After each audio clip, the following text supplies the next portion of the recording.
बहू, इस कलश को अपने पाँवों से गिरा के घर के अंदर आ जा। कितना सुंदर महल जैसा घर है मेरा। यहाँ तक कि इसके दरवाजे चौखट सब चांदी का है। यहाँ तक कि मेरी सास मेरा गृह प्रवेश भी चांदी के बर्तनों में कर रही है। अनीता रस्म पूरी करके अपने कमरे में आती है और देखती है कि उसके कमरे में हर चीज़ चांदी की है और यहाँ तक कि उसकी अलमारी भी चांदी की बनी हुई है।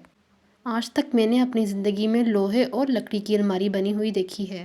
हा अनीता, क्या तुम सारा दिन कमरे और सामान को देखती रहोगी? क्या करूं, मैंने अपनी सारी ज़िंदगी चांदी का बेड और सामान नहीं देखा। और यूं ही अनीता अपने चांदी वाले महल में आके बहुत खुश होती है और यूं ही समय बीतता जाता है और एक दिन फिर सुबह। अरे यार, जब से तुम्हारी शादी हुई है तुम तो हमें भूल ही गई हो। तुम तो यहाँ हो ही नहीं जैसे।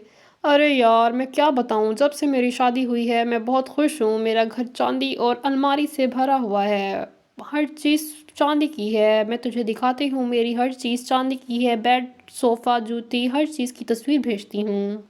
अरे यार, तेरी तो लॉटरी निकल गई। तू तो सीधा झोपड़ी से चांदी के महल में पहुंच गई। लॉटरी निकल गई। फिर अनीता फ़ोन रख के कमरे से बाहर चली जाती है। इसी तरह दिन बीत जाते हैं और एक दिन उसकी कज़न उससे मिलने आती है तो उसके सामने भी वो उसके साथ शो ऑफ करती है। और हर्षदा, तू यहाँ आने से पहले बता ही देती, मैं तेरे लिए बर्फ़ी का इंतज़ाम करती जिसके ऊपर चांदी का कवर होता है। रुक, मैं तेरे लिए लेके आती हूँ। अनीता, अपनी अमीरी और घर ससुराल पर इतना गुमान न कर। ये ना हो तुझे एक दिन इस घर में सांस लेने में बहुत दुश्वारी पेश आए।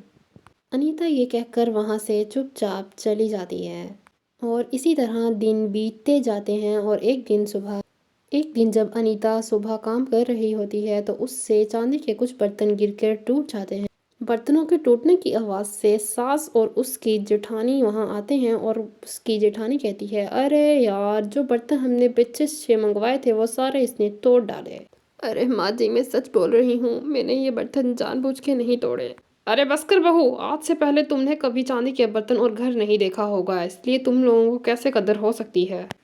अनीता अपने घर वालों की बातें सुनकर आंखों में पानी लेकर चली जाती है और सारा दिन अपने कमरे में बैठी रहती है। और जब एक दिन सूरज घर वापस आता है तो देखता है कि उसकी बीवी रो रही है और कमरे में सारा दिन बंद है। अनीता उसको सारी दास्तान सुनाती है जिस पर सूरज भी उसे ही ताने देता है। सही तो बोला माँ ने, अब इतनी महंगी चीज़ बर्बाद करोगी, सुनने को तो मिलेगा ना। मैं गरीब घर से आई हूँ, मुझे महंगी चीज़ों का अंदाज़ा है, इसीलिए मैंने उसको संभाल के ही रखा था। मैंने जानबूझ के नहीं तोड़ा था, जितनी मुझे बातें सुनने को मिल गई।